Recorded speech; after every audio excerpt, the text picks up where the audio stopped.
बाप समजायला ना थोडा वेळच लागतो. बापाला समजून घेणं अवघड आहे ना. जो बाप आपल्याला तरुणपणे सांगतो बाया हे करू नको, ते करू नको, शिस्तीत राहा, अभ्यासावर फोकस कर, तेव्हा आपल्याला बाप दुश्मन वाटतो. मोठं झाल्यावर कळतं की बापच दोस्तानी येतं चिंतन. करिअर करायला घर सोडतो, बाहेरच्या गावात जातो, करिअर करतो, पहिला पगार हातात येतो.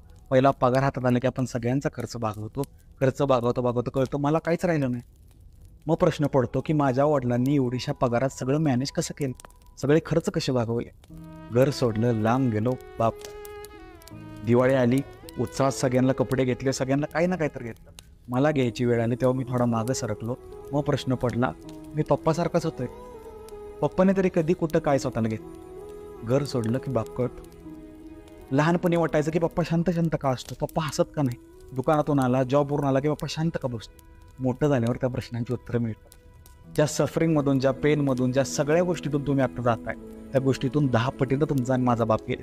पण तो कधी व्यक्त झाला नाही, तो फक्त हसत राहिला आणि चालायचंच म्हणतो. आणि बाप चालायचंच म्हणला म्हणून घर चालत राहिलं. बाप कधी व्यक्त होत नाही, तो फक्त हसतो आणि शांत बसतो. मोठं व्हाल तसं बाप समजतो. आज दिवस खास आहे पण बापाचा कुठला असा खास दिवस नसतो. बाप आहे म्हणून प्रत्येक दिवस खास असतो. Happy father's day.